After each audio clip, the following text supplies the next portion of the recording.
beautiful people, welcome back to my channel. As some of you know, this channel is a compilation of videos to celebrate my 40th year. But boy, how that year has changed due to COVID-19.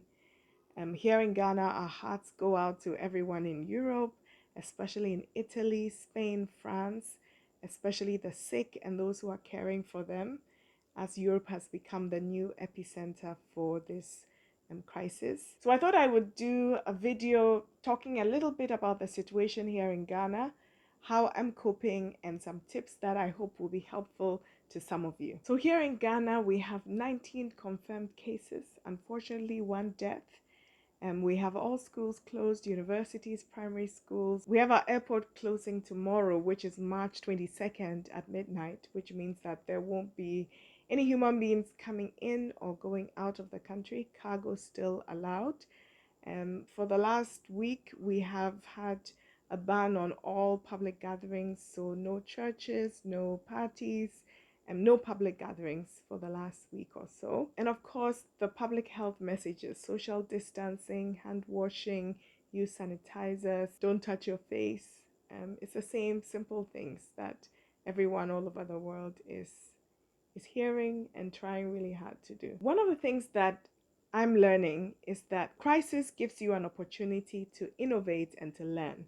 So I'm working from home, and I also have my sons who are home from school. They have to work online on some schoolwork. One of them has exams, and so I'm homeschooling. And I've learned to ask for help. I had a great conversation with a friend who homeschools his children, and that made me feel so much more confident about this journey of being home most of the time.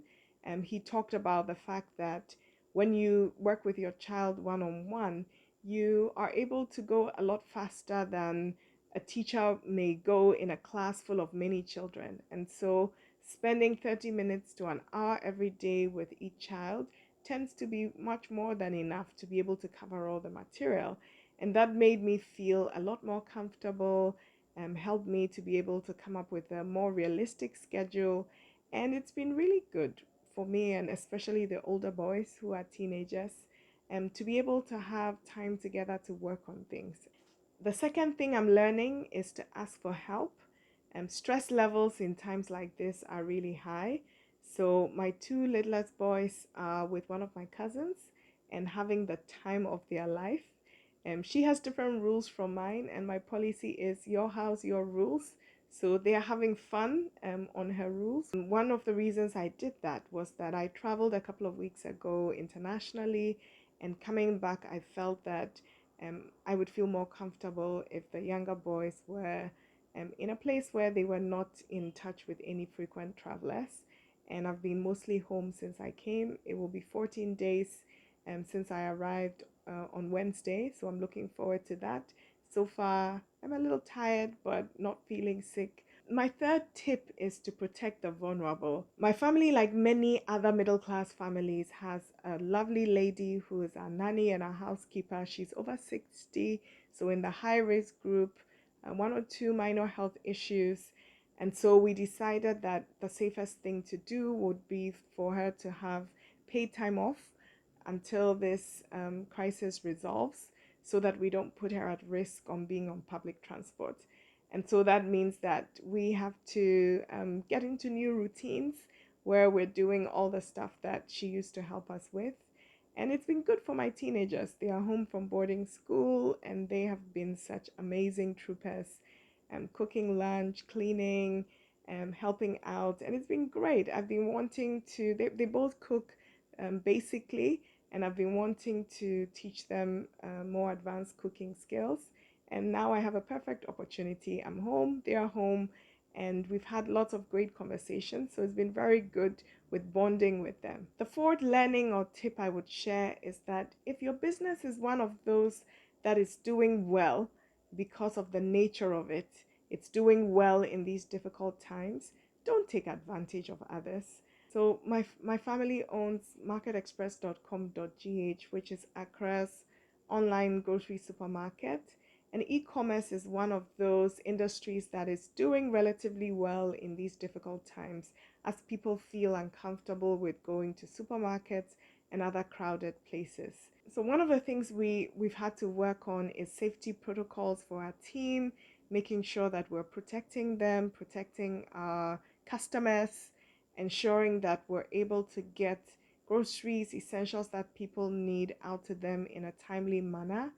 And one of the things that we struggle with is suppliers for essential items, especially sanitizers, who are either out of stock or have increased their prices to a point beyond what we think is reasonable.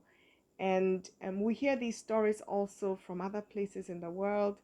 And I would say this is not the time to make supernormal profits of the misery of the world. This is a time to be a citizen of the world. Of course, you have increased sales, that should be enough. Don't jack up your profits also. The last tip or lesson is in times like this, it's important to hold on to faith, to be hopeful, but faith without action is dead. And taking action is one excellent way to demonstrate your faith. Faith is being sure of the things you hope for, being certain that things that you don't yet see will happen.